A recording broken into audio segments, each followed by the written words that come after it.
So let's take a closer look at writing the rhetorical analysis. The main goal of a rhetorical analysis is to study another author's argument in order to learn more about the various ways in which they seek to persuade their readers. And we do that by studying what we call rhetoric, which is essentially the art of persuasion or the art of argument. In a rhetorical analysis essay, you choose a reading to analyze and you determine the quality of that author's argument based on the rhetorical strategies that they use. And the main rhetorical strategies are the three appeals: logos, pathos, and ethos.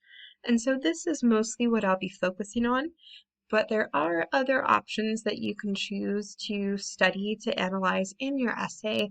I do think, however, that for most students, limiting yourself to logos, pathos, and ethos is going to make the process easier for you.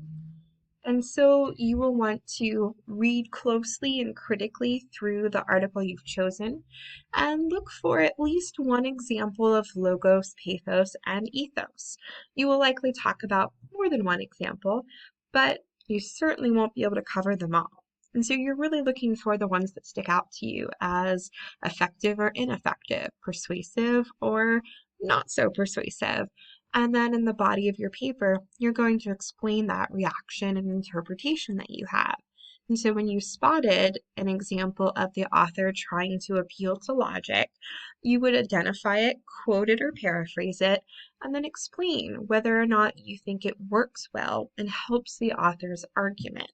And so this is to help us ultimately understand how rhetorical strategies are important in making a successful argument. Now you need to choose an article, and so I've given you different options of readings in our textbook. You can go with the ones I've been using as examples: organ sales will save lives, or an outbreak of the irrational. You can return to Wikipedia as a site of knowledge production, and instead of focusing on your opinions about Wikipedia or about Boyd's points, you would now analyze her rhetoric specifically.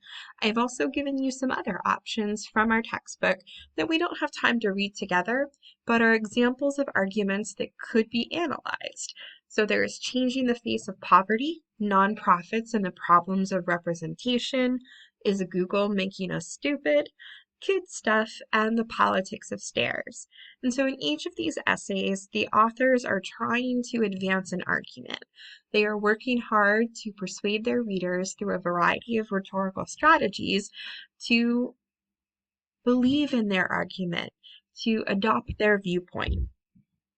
And the goal of the rhetorical analysis is for you to study how they do that and for you to judge through your analysis how effectively or ineffectively they are at persuading their audiences through things like logos, pathos, and ethos. Now, the rhetorical analysis is going to consist of some body paragraphs, and there's basically two methods that you can use to approach the essay. My again recommended one is to focus on analyzing evidence of logos, pathos, and ethos. But you can also focus on other elements of argumentative writing that you don't necessarily think of in that three rhetorical appeal framework. If you are going to go the route of analyzing logos, pathos, and ethos, there are two options for organizing. One is to dedicate one or more paragraphs to each of the strategies. So one paragraph for logos, one for ethos, one for pathos. Or maybe if you have a lot to say about one of those strategies, you talk a little bit more about it in two paragraphs. But each rhetorical appeal gets its own paragraph.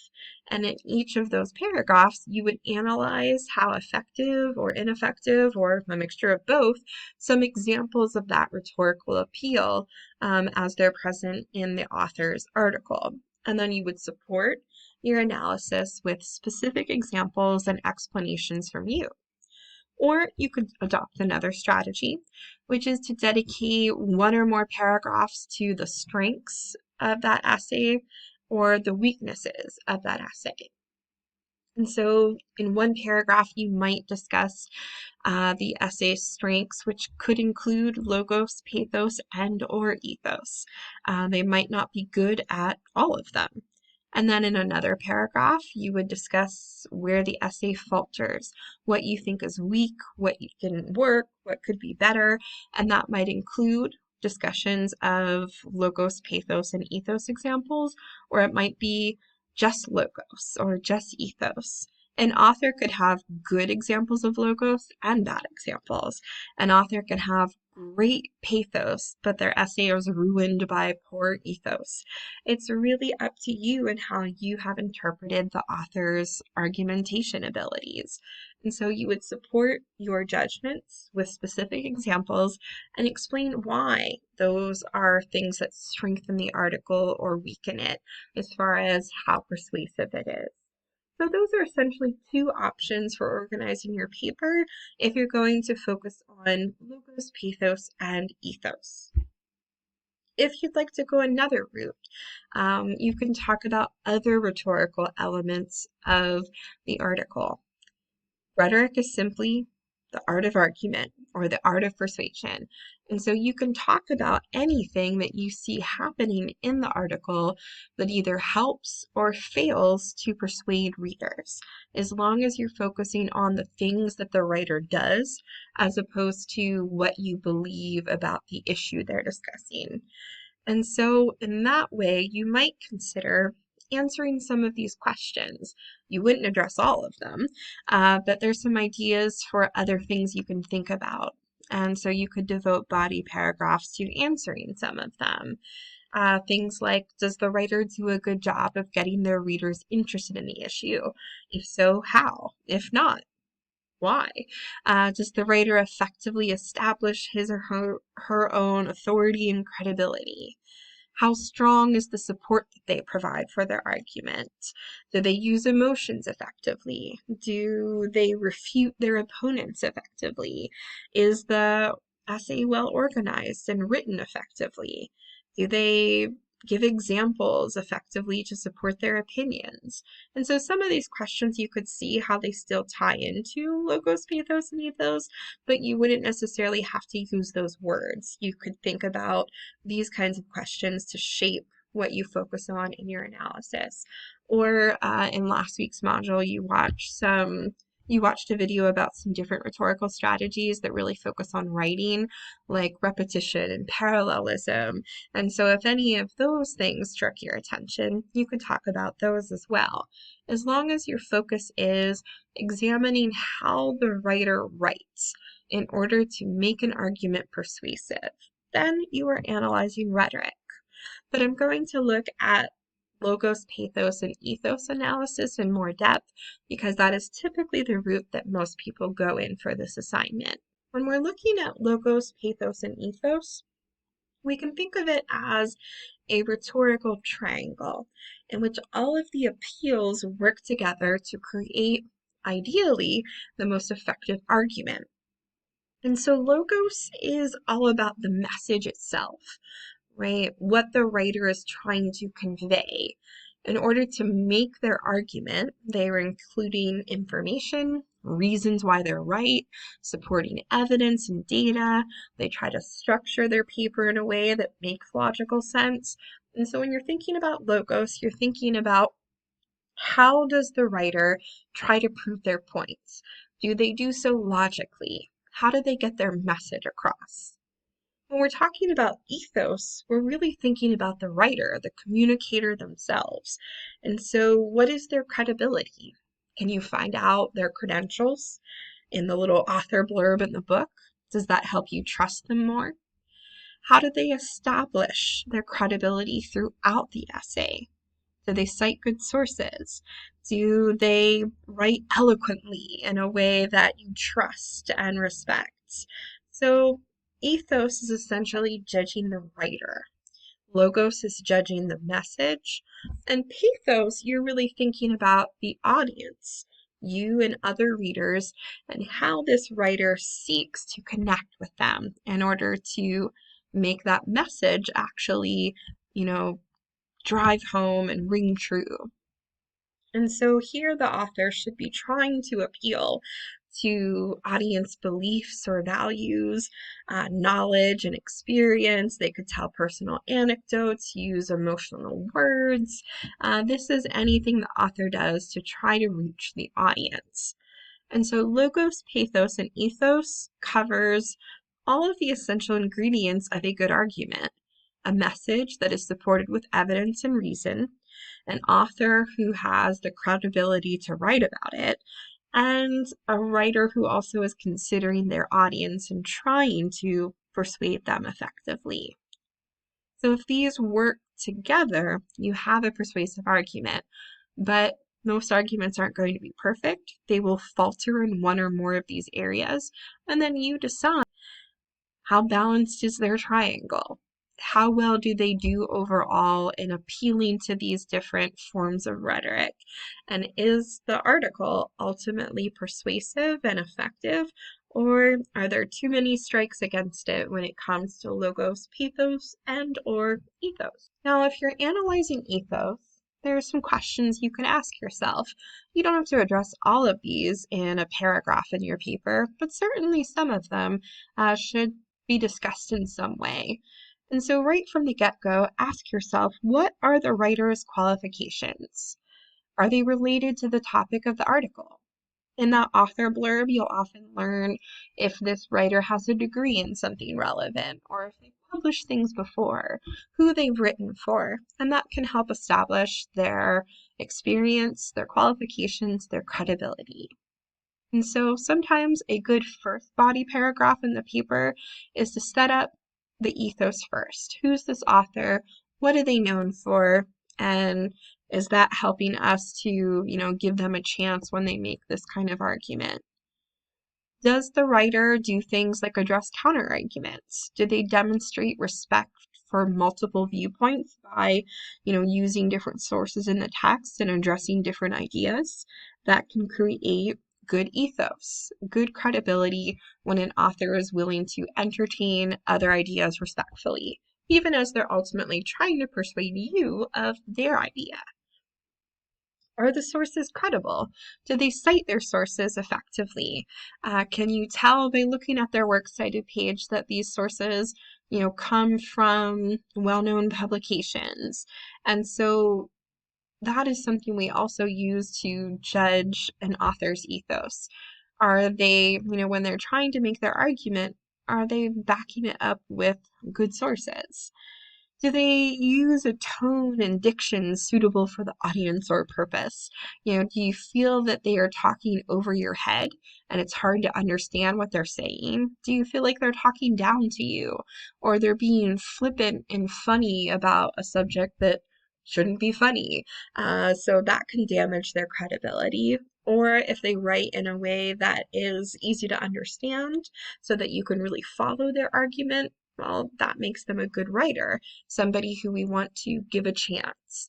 And so when you're thinking about ethos, you're really thinking about the writer as a person who is or isn't qualified to talk about this, who does or doesn't document their sources appropriately, who does or does not address multiple viewpoints. And then you have to decide, as a writer, do you think they've set themselves up as somebody professional and trustworthy? When you're analyzing logos, you're going to see some crossover with ethos, because if a writer is making an argument in which they have no evidence, or they give reasoning without any citations, that's going to damage both their logos and their ethos, their credibility and their logic.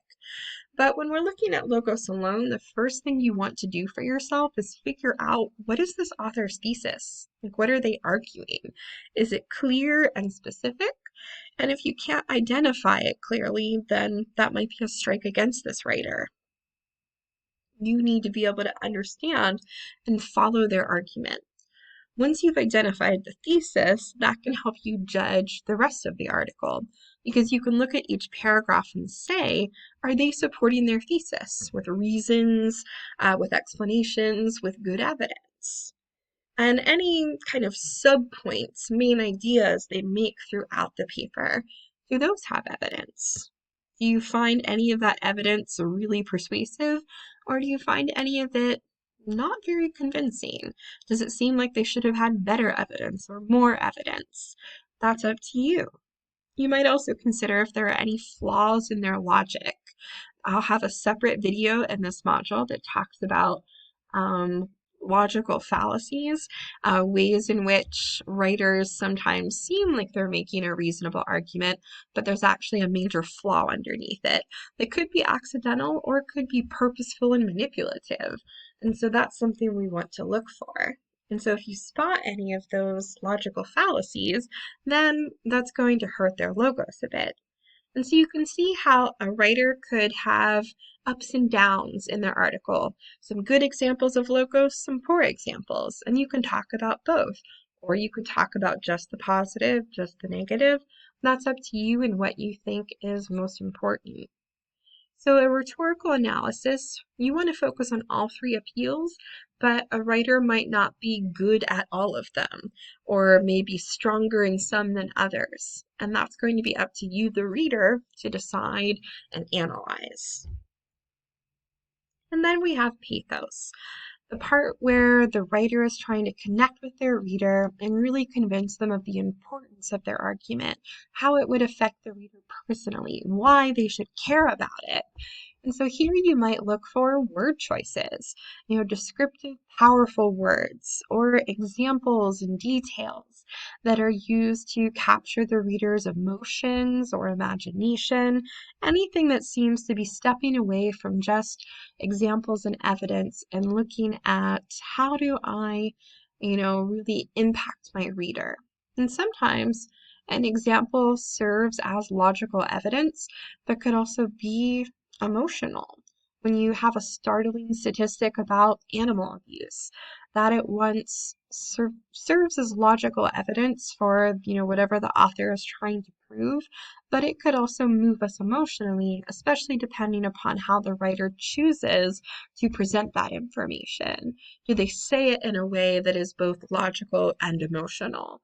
Then they're doing a really good job because they're using all of the strategies as much as they can. Consider how this writer appeals to the values and beliefs of their readers by using examples that readers can relate to or care about. You should generally see more logic than pathos in an effective argument, or at least in an effective academic argument. But it's good to have all three appeals to really build a solid and more persuasive argument. And so I think that's why it's useful to form your rhetorical analysis in a way that is examining the three rhetorical appeals of logos, pathos, and ethos, and report what you find and whether or not you think the writer's doing a good job with these things. Let's take a look at an example. Here, Harriet, from the previous example I gave earlier in the module, is analyzing an argument about cleaning and feminism, and so this is one of her body paragraphs. Along with strong logos appeals, Gross effectively makes appeals to pathos in the beginning and middle sections. So you can see that this first sentence, this topic sentence, transitions from the previous one, which was about logos, and now we see that this one is going to focus on Gross making effective appeals to pathos. And so that topic sentence gives us the writer, the student's opinion. So you want to make sure that your topic sentence is indicating not just which rhetorical strategy you're focusing on, but also your opinion on whether or not the writer is good at it. Next, she gives us evidence of use of pathos by Gross. She says that her introduction is full of emotionally charged words and phrases that create a sympathetic image. Gross notes that she was 8 months pregnant and her husband found it difficult to fight with a massively pregnant person. The image she evokes of the challenges and vulnerabilities of being so pregnant, as well as the high emotions of a woman feels at that time, effectively introduce the argument and its seriousness. And so there's a combination here of quotation from the article and an explanation from the student writer saying, okay, why do I think that's pathos, and do I think it's working well or not for this person's argument? And then they go on to provide further examples. Her goal is to make the reader feel sympathy for her. How does she do that? Our student tells us. Adding to this idea are words and phrases such as insisted, argued, not fun, sucks, headachy, be judged, be shunned. All of these words evoke negative emotions about cleaning, which make the reader sympathize with women who feel judged and shunned, very negative feelings. And so you can see how our student is giving examples from the article of pathos, but then they're explaining why they've chosen those examples, that this is what these examples of pathos do for the writer, and this is why our student thinks that they are powerful and effective for the writer's argument. And so that means that you need to have a firm idea of what the article you're analyzing is trying to argue, so that in your body paragraphs you can judge if their use of pathos, logos, and ethos help them to make their argument stronger, or if there are places where they don't do a good enough job with one of these, appeals to pathos, ethos, or logos, and that ends up hurting their argument in some way. And then she goes on to write that another feeling Gross reinforces with her word choice is the concept of fairness. Fair share, a week and a half more of second shift work, more housework, more gendered, less frequent. These words help establish the unfairness that exists when women do all of the cleaning, and they are an appeal to pathos, or the reader's feelings of frustration and anger with injustice. And so here our student is arguing that Gross is doing a good job of connecting to her readers with these kinds of word choices. And so if the reader cares about inequality and feels sympathetic with a pregnant woman, then they are going to pick up on these word choices and feel frustrated and angry on, Gross's behalf.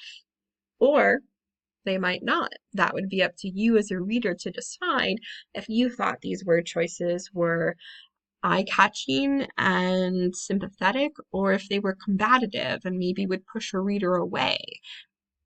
Each analysis is going to be unique to you, the reader, when you are deciding if this writer is persuasive or not. So essentially, the rhetorical analysis body paragraphs are going to follow a structure like this. First, you have a topic sentence that indicates what you're focusing on. Is this paragraph about logos, pathos, or ethos? Or is it about various strengths or various weaknesses? Let us know. And then in the body of that paragraph, you're going to provide examples, quotes, or paraphrases from the article you're analyzing, and then the actual analysis where you come in and you explain why you think that this example of pathos is effective or not, persuasive or not. And then you repeat that as many times as needed to fill up your paragraph. This all depends on the things that have stuck out to you as a reader that you want to focus on in your writing. And then at the end of the paragraph, have a concluding sentence. Summarize your thoughts on these examples, mostly effective or ineffective, or transition to the next paragraph in some way. Let's take a look at another example. So this is part of a student analysis of an essay that's in our book. And so that the article they are analyzing is by Alex Weiss, and it's called Should Gamers Be Prosecuted for Virtual Stealing? And if you want to read that article, it's page 785 to 788 in the Norton. Now, the reason why I did not give this as an option for you to analyze in your paper is because it's really too short.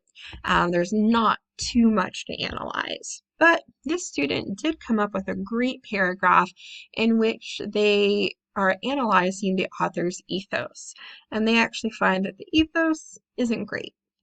And so we see highlighted in green at the top the author's topic sentence. They tell us what they're analyzing and what their judgment is. So we see an important element of a good argument is the author's credibility, and Weiss does not establish his ethos effectively.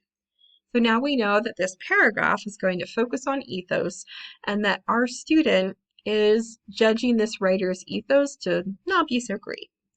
So he goes on to say that his essay, Weiss, focuses primarily on his opinions and experiences, and what outside sources he does refer to, he doesn't even cite in order to give proper credit and show his reader that his research is reliable.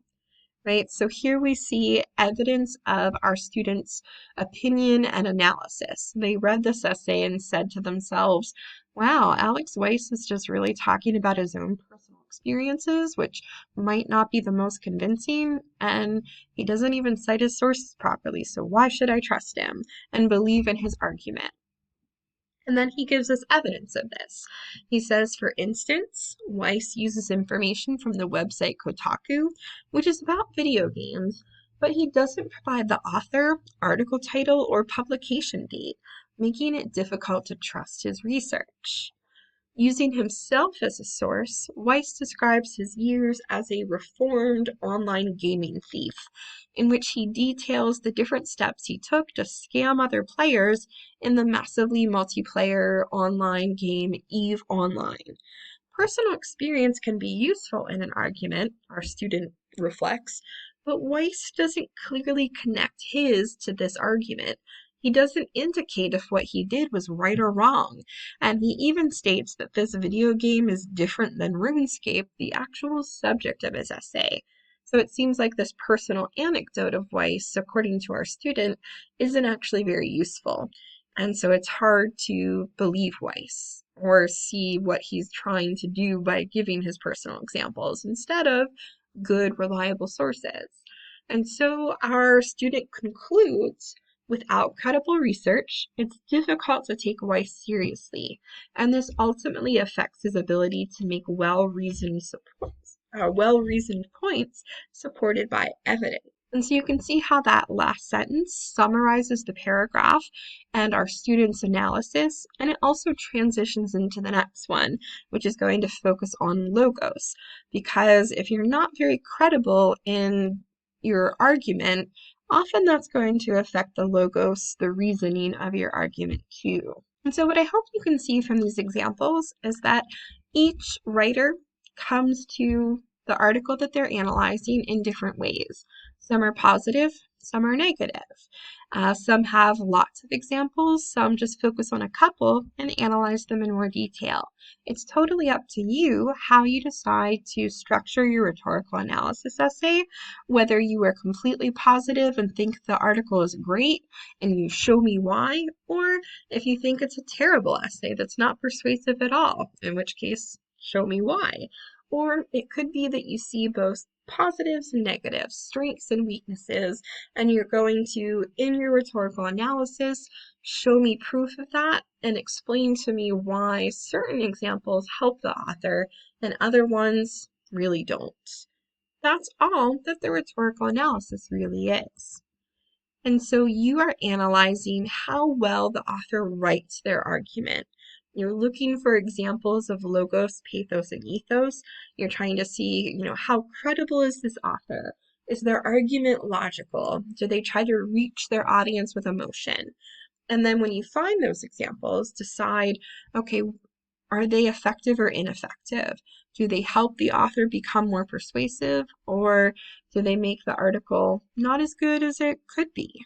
In which case, you need to then explain why you think that.